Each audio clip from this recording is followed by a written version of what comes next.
കൊല്ലം ജില്ലയിലെ പട്ടാഴി കല്ലടയാറിന്റെ ഇരുകരകളിലുമായി കിടക്കുന്ന ഒരു കാർഷിക ഗ്രാമമാണ്. കല്ലടയാർ ഒരുക്കുന്ന നീർത്തടത്തിൽ വിളയാത്തതായി ഒന്നുമില്ല.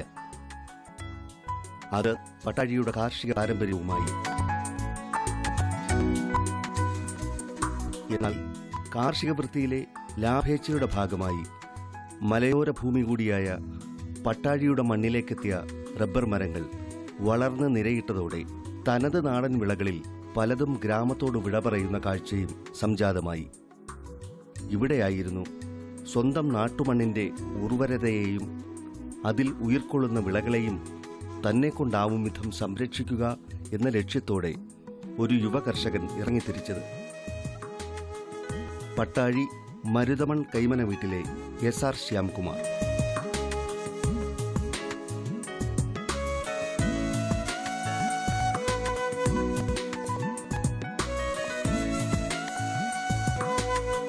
ഗൾഫ് നാടുകളിലെ പ്രവാസ ജീവിതം അവസാനിപ്പിച്ച് സ്വന്തം നാട്ടിലെത്തിയ ശ്യാംകുമാർ 2 ഏക്കർ റബ്ബർ തോട്ടം വാങ്ങി അതിലെ റബ്ബർ മരങ്ങൾ വെട്ടിമാറ്റി തെങ്ങും വാഴയും പച്ചക്കറികളും കിഴങ്ങുവർഗ്ഗങ്ങളുമൊക്കെ നട്ടുവളർത്തുകയായിരുന്നു.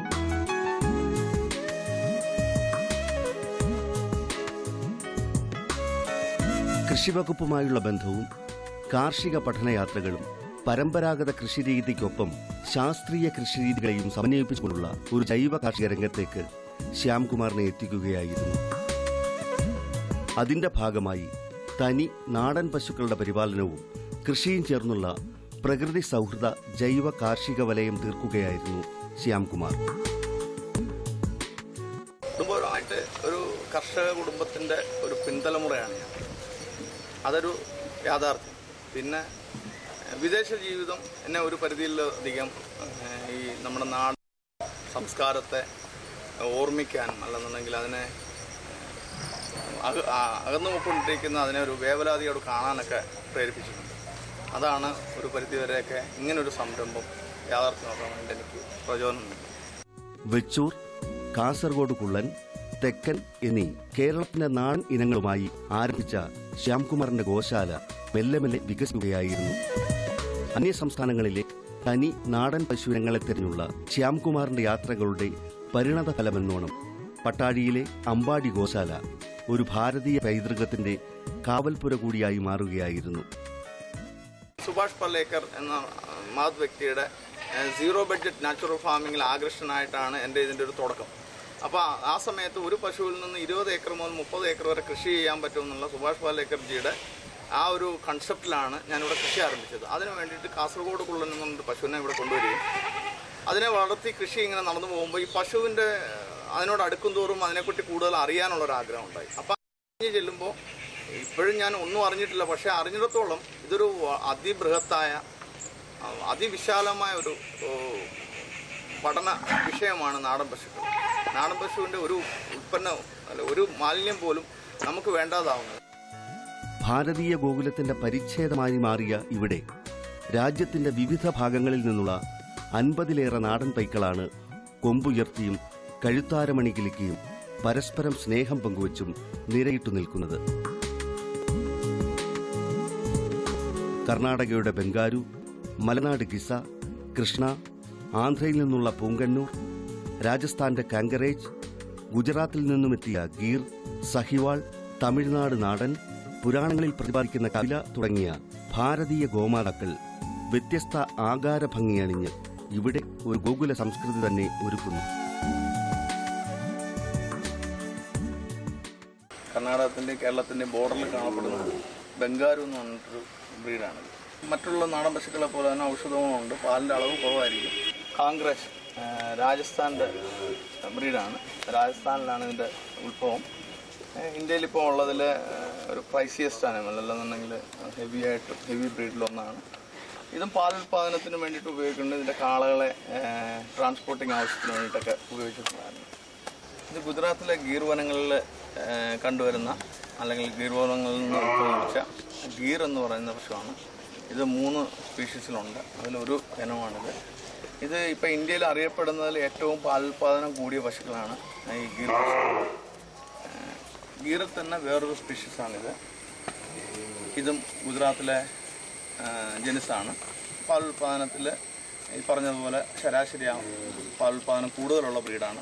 പുങ്ങനൂർ എന്ന് പറഞ്ഞ ആന്ധ്രയുടെ ബ്രീഡാണ്. ഇത് ശരിക്കും തൂവെള്ള നിറത്തിൽ കാണപ്പെടുന്നതാണ് പുങ്ങനൂർ. ഇത് അതിൽ ക്രോസ് വന്നതാണ്, അതുകൊണ്ടാണ് കറുത്ത കളർ. അടിവയറ്റിൽ വെള്ള കളറുണ്ട്. ഇത് വേറൊരു ഇനമായിട്ട് ക്രോസ് ആയതുകൊണ്ടാണ് ഈ കളർ വന്നിരിക്കുന്നത്. ഇത് പ്രാധാന്യമായിട്ട് തിരുപ്പതി ക്ഷേത്രത്തിൽ നൈവേദ്യത്തിന് ഉപയോഗിക്കുന്നത് ഇതിൻ്റെ പാലാണ്. മുമ്പ് പാലും നെയ്യുമാണ് മുമ്പ് ഉപയോഗിച്ചുകൊണ്ടിരുന്നത്. ഇത് രാജസ്ഥാനിലെ കാംഗ്രേജ് എന്ന് പറഞ്ഞാൽ നമ്മൾ മുമ്പേ കണ്ട ബ്രീഡിൻ്റെ ആണാണ്. ഇത് ഹെവി ബ്രീഡാണ്. ഇതിനിപ്പോൾ ഏകദേശം 2.5 വയസ്സ് പ്രായമുണ്ട്. കർണാടകത്തിലെ ഒരു ബ്രീഡാണ്, കൃഷ്ണ എന്നാണ് പേര്. അപ്പം അവസാനമായിട്ട് കർണാടകത്തിലെ കർണാടക വനങ്ങളിലാണ് ഇതിൻ്റെ ഉത്ഭവം. അതിൻ്റെ സവിശേഷത എന്ന് പറഞ്ഞാൽ ഗോൾഡൻ കളർ. അതിൻ്റെ വാൽ മുതൽ കണ്ണ് വരെ എല്ലാവരും ഗോൾഡൻ കളറായിരിക്കും. ചുണ്ടിൻ്റെ കളർ, കാലിൻ്റെ പാദത്തിൻ്റെ കളർ, ഇതിൻ്റെയൊക്കെ ഈ സവിശേഷത കൊണ്ടാണ് ഇതിനെ കപില എന്നറിയപ്പെടുന്നത്. ഇത് കങ്ങയം കാള. ഇത് തമിഴ്നാട്ടിൻ്റെ ഒരു ജനസാണ്. കാർഷിക വൃത്തിക്കും ട്രാൻസ്പോർട്ടേഷനും നിലമുഴാനും ചക്ക ഇടാനും ഒക്കെ വേണ്ടിയിട്ട് ഉപയോഗിച്ചിരുന്ന ഒരു ഇനമാണ്. കുട്ടിയാണ്, 2 വയസ്സ് പ്രായമുള്ള കുട്ടിയാണ്. ഇതാണ് നമ്മുടെ വെച്ചൂർ പശു. കോട്ടയം ജില്ലയുടെ വെച്ചൂർ എന്ന് പറഞ്ഞ സ്ഥലത്ത് ആദ്യമായിട്ട് കണ്ടുവരുന്ന ഇത് നമ്മുടെ തനതായ നാടൻ ബ്രീഡാണ്. പാലിൻ്റെ അളവ് കുറവാണ്.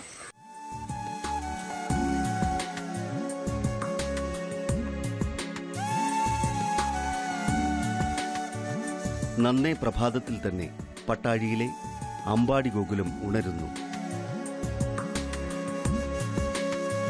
തൊഴുത്തിലെ ശുചീകരണ പ്രവർത്തനങ്ങളാണ് ആദ്യകർമ്മം. ശ്യാംകുമാറിന്റെ ബന്ധു കൂടിയായ സി പ്രദീപ് കുമാർ ഫാമിന്റെ നടത്തിപ്പിലെ പ്രധാന പങ്കാളി കൂടിയാണ്.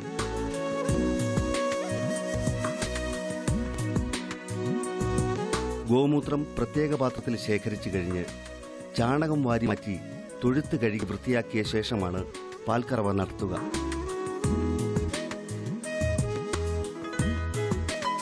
ഇക്കാര്യങ്ങളിലെല്ലാം ശ്യാംകുമാറിനെയും പ്രദീപ് കുമാറിനെയും സഹായിക്കാൻ ബിന്ദുവും ദേവിയുമുണ്ട്.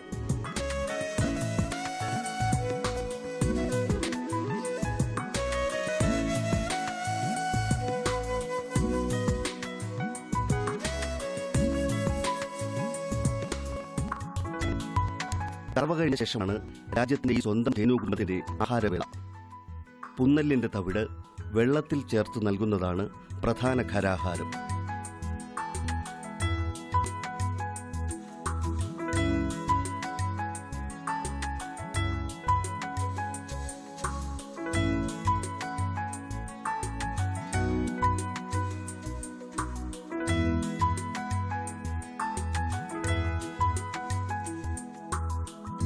വൈക്കോലിനൊപ്പം ഫാമിൽ ധാരാളമായി വളർന്നു നിൽക്കുന്ന നാടൻ പുല്ലും CO3 ഇനത്തിൽപ്പെട്ട തീറ്റപ്പുല്ലും നൽകിപ്പോരുന്നു.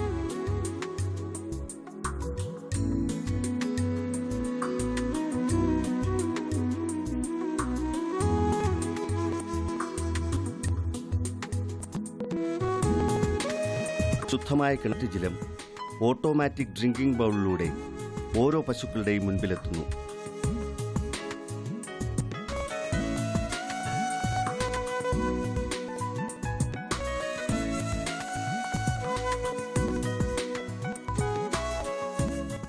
രാവിലെ 4 മണി സമയമാകുമ്പോൾ എഴുന്നേൽക്കും. എന്നിട്ട് ആദ്യം തന്നെ പശുവിൻ്റെ തറയിൽ വീഴാതെ തന്നെ പ്രത്യേക സ്റ്റീൽ പാത്രങ്ങൾ കളക്ട് ചെയ്യുക. എന്നിട്ട് അത് തന്നെ പ്രത്യേകം സൂക്ഷിച്ച് നല്ല വൃത്തിയുള്ള പാത്രത്തിൽ സൂക്ഷിച്ച് വെക്കുന്നു. അതിനുശേഷം പശുവിനെ ചാണകമെല്ലാം നീക്കി, ചാണകം നീക്കിയതിന് ശേഷം പശുവിനെ നോട്ട് ഉപയോഗിച്ച് പശുവിനെ തന്നെ കഴുകി കുളിപ്പിച്ച് വൃത്തിയാക്കിയ ശേഷം പശുവിനെ കറക്കാൻ ഉള്ള പശുവിനെ കറക്കുന്നു. കറന്നതിന് ശേഷം വീണ്ടും കച്ചിയും പോച്ചയും ചേർന്നുള്ള തീറ്റ കൊടുക്കുന്നു. പിന്നെ അതിനുശേഷം തൊഴുത്തെല്ലാം ഒന്നുകൂടെ വൃത്തിയാക്കി ഇടയിലുള്ള സമയങ്ങളിൽ ഈ പാത്രങ്ങളെല്ലാം ഒരുപാട് ശുദ്ധമാണ്, അത് തന്നെ എല്ലാം വൃത്തിയാക്കി. പിന്നെ അതിനുശേഷം പിന്നെ നമുക്ക് അത്യാവശ്യം ചാണകം കൊണ്ടുള്ള ഭസ്മം ഉണ്ടാക്കുന്നു, വരലി ഉണ്ടാക്കുന്നു, ഘനജീവാമൃതം ഉണ്ടാക്കുന്നു, തുടങ്ങിയവയിലേക്ക് നീങ്ങുന്നു. അതിനുശേഷം ഉച്ചയ്ക്ക് ശേഷം പശുവിനെ വീണ്ടും തിരിച്ച് കയറ്റുകയും പിന്നെ അങ്ങനെ ഒരു ദിവസത്തിൽ ഉച്ച കഴിയുമ്പോൾ പശുവിനെല്ലാം തൊഴുത്തിൽ കയറ്റും. തൊഴുത്തിൽ കയറ്റുമ്പോൾ വൈകുന്നേരം വീണ്ടും തീറ്റ കൊടുക്കുന്നു. പ്രഭാതത്തിലെ മിഷ്ടാന്ന ഭോജനത്തിന് ശേഷം ഈ ദേശീയ ഗോവൃന്ദം തൊഴുത്തിൽ നിന്നും പുറത്തേക്കിറങ്ങുകയായി.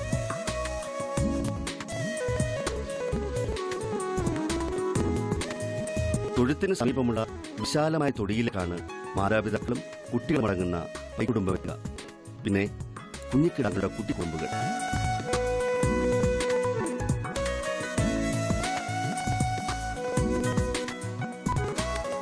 വിവിധ സംസ്ഥാനക്കാരായ കാങ്കറേജും കൃഷ്ണയും കപിലയും സഹിവാളും ഗീറും ചെറുവള്ളിയും പൂങ്കന്നൂരും വെച്ചൂരുമൊക്കെ അടങ്ങുന്നവരുടെ ആശയവിനിമയം, സ്നേഹപ്രകടനം, സ്വൈരമായ അയവട്ടൽ, അങ്ങനെ അത് മധ്യാഹ്നം കഴിയുവോളം നീളുന്നു.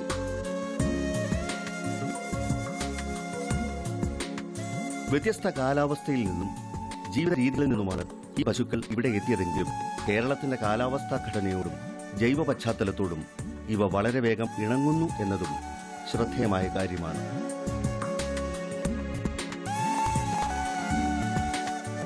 ഇവിടെ വന്നതിന് ശേഷം ഒരു പശുക്കൾക്ക് പോലും അസുഖം ഉണ്ടായിട്ടില്ല.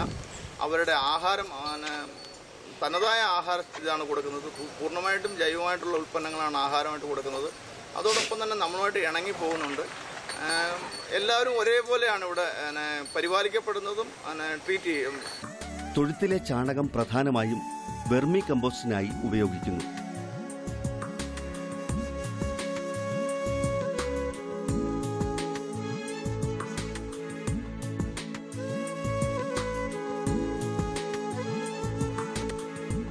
ബാക്കി വരുന്നവ ഗോബർ ഗ്യാസ് പ്ലാന്റിലേക്ക് എത്തിക്കുന്നു.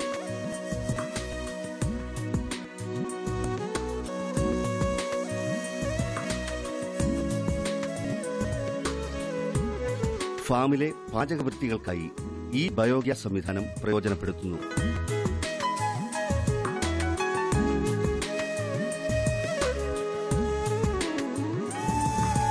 ഫാമിലെ കാർഷിക വിളകളിലേറെയും വാഴയാണ്.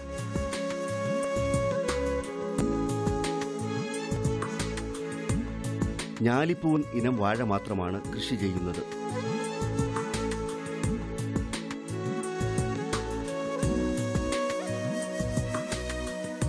വാഴകൾക്കിടയിൽ ഇടവിളയായി ചെറുകിഴങ്ങ് വർഗ്ഗങ്ങൾ, ചേന, ചേമ്പ്, ഇഞ്ചി, മഞ്ഞൾ, ഔഷധച്ചെടികൾ എന്നിവയും കൃഷി ചെയ്തു പോരുന്നു.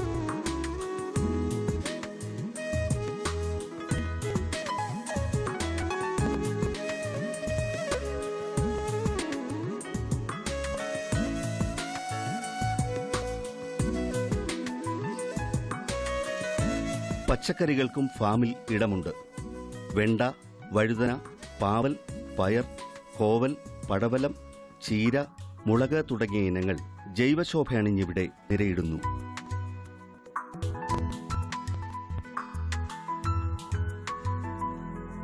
പച്ചക്കറികൾക്കായി ഒരു റെയിൻ ഷെൽട്ടറും ഇവിടെ ഒരുക്കിയിരിക്കുന്നു. വള്ളിപ്പയർ, അമരപ്പയർ, വഴുതന, പാവൽ, പടവലം തുടങ്ങിയവയാണ് റെയിൻ ഷെൽട്ടറിന്റെ സുരക്ഷയിൽ പച്ചപ്പണിഞ്ഞു നിൽക്കുന്നത്.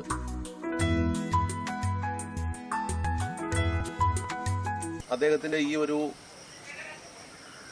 താല്പര്യം നമ്മുടെ പൈതൃകമായിട്ട് ഉള്ള ഒരു പരമ്പരാഗതമായിട്ടുള്ള ഈ ഒരു താല്പര്യത്തെ ഈ ഗ്രാമം ഒരു പുണ്യമായിട്ടാണ് ശരിക്കും കാണുന്നത്. ഏറ്റവും താല്പര്യത്തോടെ ആൾക്കാരൊക്കെ ഇവിടെ വളരെ കൗതുകത്തോടെ കടന്നു വരുന്നു.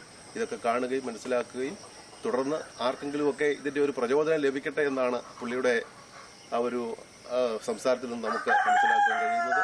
ഇതുമായിട്ട് ബന്ധപ്പെട്ട കൃഷി ഡിപ്പാർട്ട്മെന്റിൽ നിന്ന് ചെയ്യാൻ പറ്റുന്ന എല്ലാ സഹായങ്ങളും പ്രചോദനവും ടെക്നോളജിയും ഞങ്ങൾ നൽകുമെന്നുള്ള എല്ലാ വാഗ്ദാനങ്ങളും അദ്ദേഹത്തിന് കൊടുക്കുകയും അത് ഞങ്ങൾ അനുവർത്തിച്ചു തരികയും ചെയ്യുന്നു.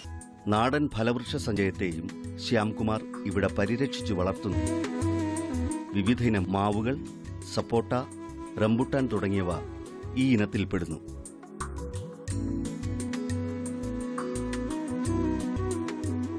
കുന്നിന്റെ അടിവാരത്തിലായി ഫാമിന്റെ മധ്യഭാഗത്ത് തീർത്തിട്ടുള്ള കുളത്തിൽ ഊറ്റ് ജലധാര എത്തുന്നതിനാൽ ജലസേചനത്തിന് ഇവിടെ ഒരു കാലാവസ്ഥയിലും ബുദ്ധിമുട്ടനുഭവപ്പെടുന്നില്ല. കുളക്കരയിലെ വിശാലമായ തടത്തിൽ CO3 തീറ്റപ്പുല്ലിനൊപ്പം വിവിധതരം ചോളവും വളരുന്നു. വെർമി കമ്പോസ്റ്റും ജീവാമൃതവുമാണ് വിളകൾക്ക് നൽകുന്ന ജൈവവളം. മണ്ണിലെ ജീവാണുക്കളെ വർദ്ധിപ്പിച്ച് ഫലപുഷ്ടി ഏറ്റുന്നതിനൊപ്പം മികച്ച രോഗപ്രതിരോധ ശേഷി ജീവാമൃത പ്രയോഗം മൂലം ലഭിക്കുന്നു. ഒരു യുവ കർഷകനായ ശ്യാംകുമാർ, അദ്ദേഹം വിദേശത്തായിരുന്നു. അദ്ദേഹം അവിടെ നിന്ന് മടങ്ങി വന്നപ്പോൾ അദ്ദേഹത്തിൻ്റെ മനസ്സിൽ ഉണ്ടായ ഒരു ആശയമാണ് എങ്ങനെ ഈ ഗ്രാമീണ ജനതയെ നമ്മുടെ പരമ്പരാഗത കാർഷിക വിളകളുമായിട്ട് പരിചയപ്പെടുത്തുവാനും വിഷരഹിതമായിട്ടുള്ള പച്ചക്കറികളും അതുപോലെ തന്നെ ഈ നാട്ടിലുള്ള ജനങ്ങൾക്ക് അനുയോജ്യമായ ഒരു കൃഷി സംസ്കാരവും രൂപപ്പെടുത്താൻ കഴിയും എന്ന് അദ്ദേഹം ചിന്തിച്ചതിൻ്റെ ഫലമായി ഉണ്ടായ ഒരു ഫാം, ഒരു കൃഷിത്തോട്ടമാണ് ഈ പട്ടാഴിയുടെ ഈ മിക്കവാറും അതിൻ്റെ മധ്യഭാഗത്ത് സ്ഥിതി ചെയ്യുന്ന മനോഹരമായ ഈ 2 ഏക്കർ ഭൂമി. അദ്ദേഹത്തിൻ്റെ ഈ ഒരു ശ്രമം നമുക്ക് ഇവിടുത്തെ യുവജനങ്ങൾക്കെല്ലാം ഒരു മാതൃകയാണ്. ഘനജീവാമൃതം എന്ന ജൈവാണുവളവും ഫാമിൽ ഉൽപ്പാദിപ്പിക്കുന്നു. ഇതേറെയും വിൽപ്പനയ്ക്കുള്ളതാണ്. നാടൻ പശുക്കളുടെ പച്ചച്ചാണകം, ശർക്കര, പയർപൊടി, ശുദ്ധമായ മണ്ണ് എന്നിവ ഗോമൂത്രത്തിൽ കലർത്തി ഉരുളയാക്കി മാറ്റുന്നു. ഈ ഉരുളകൾ ഉണക്കിയെടുത്ത് പാക്കറ്റുകളിലാക്കി വിപണിയിലെത്തിക്കുന്നു.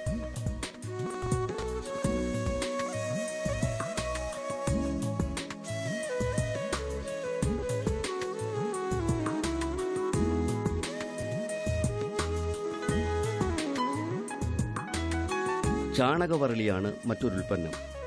പച്ചച്ചാണകം ഉരുളകളാക്കി കൈവെള്ളയിൽ അമർത്തി പതിപ്പിച്ച് ഉണക്കിയെടുത്താണ് വരളി തയ്യാറാക്കുക.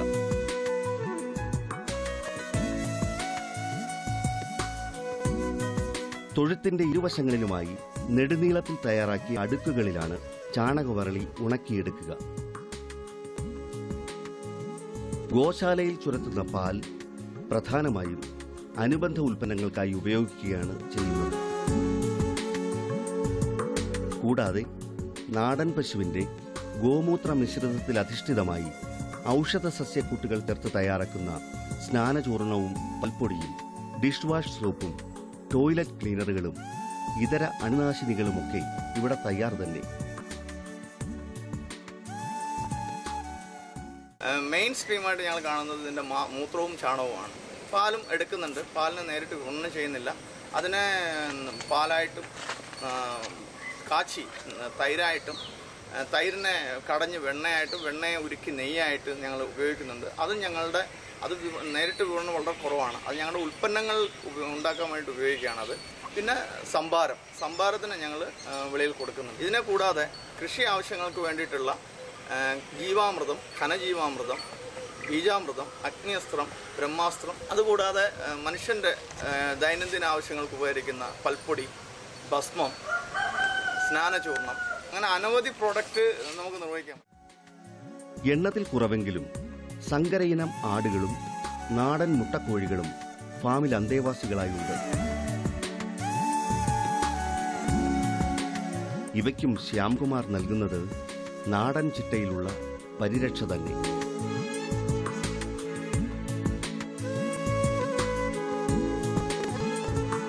ഒഴിവുവേളകളിൽ പത്നി രജനിയും പ്രൈമറി സ്കൂൾ വിദ്യാർത്ഥികളായ ഭരതും ഭൂമികയും ശ്യാംകുമാറിനെ സഹായിക്കാൻ ഫാമിലുണ്ട്.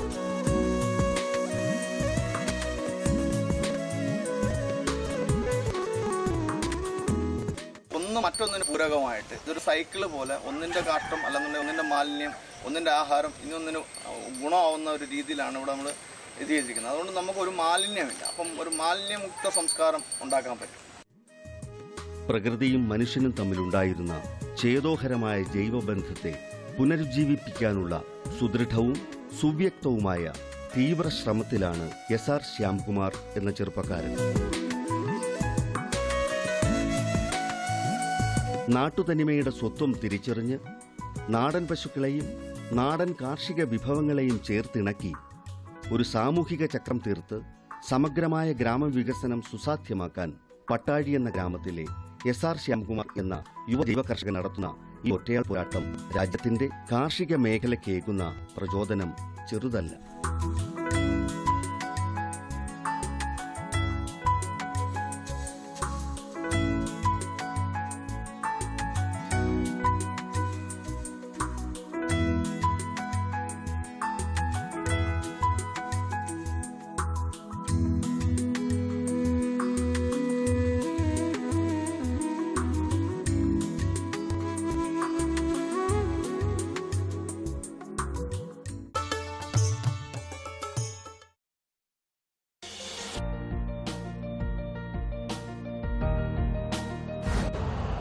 यूरिया का स्वदेशी उत्पादन 17 लाख टन बढ़ाने के लिए 6 उर्वरक संयंत्रों का उद्धार किया जा रहा है।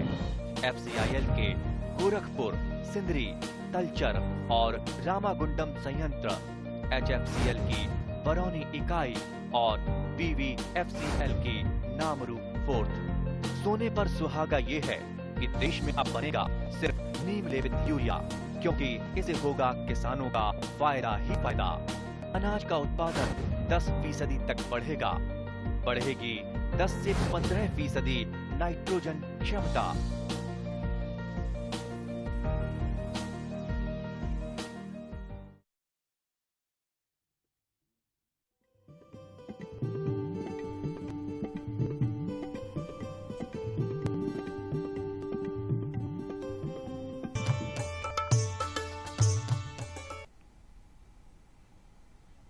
നമസ്കാരം. ദൂരദർശൻ കാർഷിക വാർത്തകളിലേക്ക് സ്വാഗതം. പ്രധാന വാർത്തകൾ. സോയിൽ മ്യൂസിയം സന്ദർശിക്കാം. കേദാരം കാർഷിക രംഗം ശില്പശാല പീച്ചിയിൽ. കേരള കർഷകൻ സംസ്ഥാനതല ലേഖന രചനാ മത്സരം നടത്തുന്നു. തിരുവനന്തപുരം പാറോട്ടുകോണത്തുള്ള സോയിൽ മ്യൂസിയം സന്ദർശിക്കാൻ വിദ്യാർത്ഥികൾക്കും പൊതുജനങ്ങൾക്കും അവസരമൊരുക്കുന്നു. കേരളത്തിലെ വിവിധതരം മണ്ണുകൾ നേരിട്ട് കണ്ടറിയാനും മണ്ണ് സംരക്ഷണ പ്രവർത്തനങ്ങൾ മനസ്സിലാക്കാനും മ്യൂസിയത്തിൽ സൌകര്യമുണ്ട്. പ്രവൃത്തി ദിവസങ്ങളിൽ കാലത്ത് 10 മണി മുതൽ വൈകുന്നേരം 5 മണി വരെയാണ് സന്ദർശന സമയം. പ്രൈമറി ഹൈസ്കൂൾ വിദ്യാർത്ഥികൾക്ക് 5 രൂപയും ഹയർ സെക്കൻഡറി കോളേജ് വിദ്യാർത്ഥികൾക്ക് 10 രൂപയും പൊതുജനങ്ങൾക്ക് 20 രൂപയുമാണ് പ്രവേശന ഫീസ്. കൂടുതൽ വിവരങ്ങൾക്ക് ബന്ധപ്പെടാവുന്ന ഫോൺ നമ്പർ 0412541776.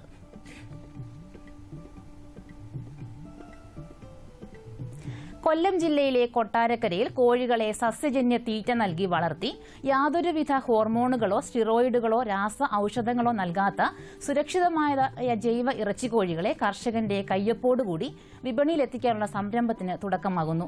കേന്ദ്ര സർക്കാരും നബാർഡും കൊട്ടാരക്കര KVKയും സംയുക്തമായി ആരംഭിക്കുന്ന വേണാട് പൌൾട്രി ഫാമേഴ്സ് പ്രൊഡ്യൂസർ കമ്പനിയുടെ കേരളത്തിലെ പ്രഥമ സംരംഭമാണിത്.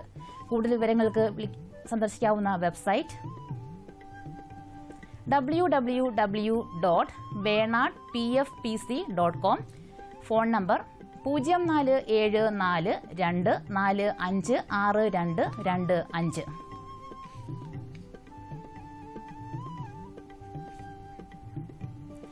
കൃഷിവകുപ്പിന്റെ മാധ്യമ പ്രചരണ വിഭാഗമായ ഫാം ഇൻഫർമേഷൻ ബ്യൂറോ മാധ്യമങ്ങളിൽ കാർഷിക രംഗം പങ്ക്തിയുമായി ബന്ധപ്പെട്ട് പ്രവർത്തിക്കുന്ന മാധ്യമപ്രവർത്തകരുടെയും കൃഷി മൃഗസംരക്ഷണ ക്ഷീരവികസന വകുപ്പുകളിലെ തെരഞ്ഞെടുത്ത ഉദ്യോഗസ്ഥരുടെയും ആശയവിനിമയ വേദിയായി കേദാരം എന്ന പേരിൽ ത്രിദിന ശില്പശാല സംഘടിപ്പിക്കുന്നു. ഈ മാസം 5, 6, 7 തീയതികളിൽ തൃശൂരിലെ പീച്ചി കേരള ഫോറസ്റ്റ് റിസർച്ച് ഇൻസ്റ്റിറ്റ്യൂട്ടിലാണ് ശില്പശാല സംഘടിപ്പിക്കുന്നത്. 37ാമത് ശില്പശാലയുടെ ഉദ്ഘാടനം ഈ മാസം 5-ാം തീയതി ഉച്ചയ്ക്ക് 1:30 കൃഷിമന്ത്രി നിർവഹിക്കും.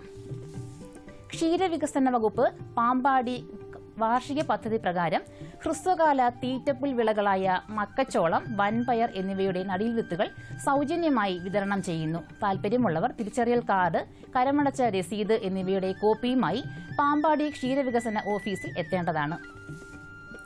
ഫാം ഇൻഫർമേഷൻ ബ്യൂറോ പ്രസിദ്ധീകരിക്കുന്ന കേരള കർഷകൻ മാസികയുടെ ആഭിമുഖ്യത്തിൽ വിദ്യാർത്ഥികൾക്കായി സംസ്ഥാനതല ലേഖന രചനാ മത്സരം സംഘടിപ്പിക്കുന്നു.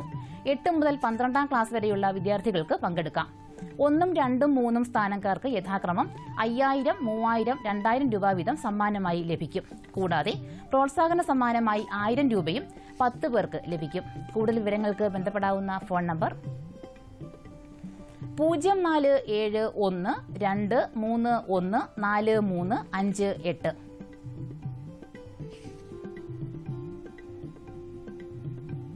ഇനി കമ്പോള നിലവാരം.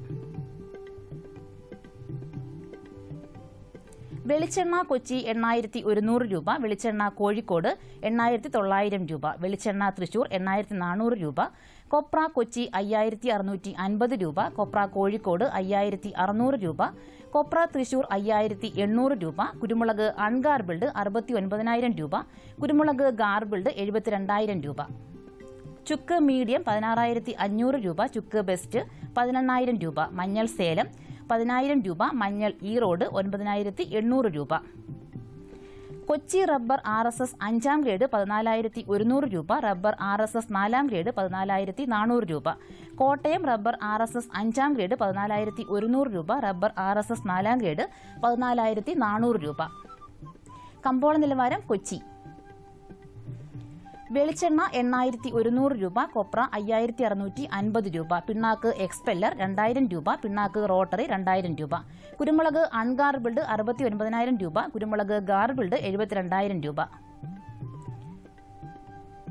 ചുക്ക് മീഡിയം 16,500 രൂപ, ചുക്ക് ബെസ്റ്റ് 18,000 രൂപ, മഞ്ഞൾ നാടൻ 11,500 രൂപ, അടയ്ക്ക പുതിയത് 17,000 രൂപ മുതൽ 18,000 രൂപ വരെ, ജാതിക്ക തൊണ്ടൻ കിലോഗ്രാമിന് 180 രൂപ മുതൽ 210 രൂപ വരെ, ജാതിക്ക തൊണ്ടില്ലാത്തത് 300 രൂപ മുതൽ 400 രൂപ വരെ, ജാതിപത്രി 400 രൂപ മുതൽ 1000 രൂപ വരെ, ഗ്രാമ്പു 745 രൂപ.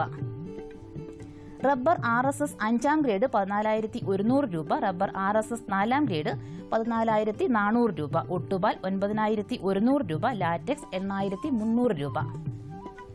കമ്പോള അവലോകനം. മുഖ്യ വിപണികളിൽ മഞ്ഞളിന്റെ ലഭ്യത ചുരുങ്ങിയിട്ടും കാർഷിക മേഖലയുടെ കണക്കുകൂട്ടലുകൾ തെറ്റിച്ച് ഉൽപ്പന്ന വില താഴുന്നു. ഈറോഡ്, സേല വിപണികളിലും സംസ്ഥാനത്തും മഞ്ഞളിന്റെ വരവ് കുറവാണ്. ഔഷധ നിർമ്മാതാക്കൾ രംഗത്ത് എത്തിയാൽ നിരക്ക് ഉയരാം. നാളികേര ഉൽപ്പന്നങ്ങൾ മികവ് നിലനിർത്തി. പ്രാദേശിക വിപണികളിൽ വെളിച്ചെണ്ണയ്ക്ക് മാസാരംഭ ഡിമാൻഡ് അനുഭവപ്പെട്ടു. കൊച്ചി, കോഴിക്കോട്, തൃശൂർ മാർക്കറ്റുകളിൽ എണ്ണവില ഉയർന്നത് കൊപ്രയ്ക്ക് നേട്ടമാകും. അവധി വ്യാപാരത്തിൽ റബ്ബർ വില നേരിയ അളവിൽ ചാഞ്ചാടിയതിനാൽ ടയർ വ്യവസായികൾ ഷീറ്റ് വിലയിൽ മാറ്റം വരുത്തിയില്ല. അതേസമയം കൊച്ചിയിലും കോട്ടയത്തും ലാറ്റക്സിന്റെ വില ഉയർന്നത് വിലയെ ബാധിച്ചു. വണ്ടൻമേട്ടിൽ നടന്ന ഏലക്ക ലേലത്തിൽ 42 ടണ്ണിന്റെ കൈമാറ്റം നടന്നു. മികച്ച ഇനം ഏലത്തിന് കിലോയ്ക്ക് 1,176 രൂപ ലഭ്യമായി. ശരാശരി ഇനങ്ങൾ 807 രൂപയിലാണ്. ഇനി കാലാവസ്ഥ. കണ്ണൂർ കൂടിയ താപനില 31.8 ഡിഗ്രി സെൽഷ്യസ്, കുറഞ്ഞ താപനില 25.9 degree Celsius. Kozhikode 33.4, 25.5. Kochi 31.8, 23.6. Alappuzha 31.8, 26.4. Punalur 32, 24. Thiruvananthapuram 31.7, 25.6 degree Celsius. കാർഷിക വാർത്തകൾ സമാപിച്ചു. നമസ്കാരം.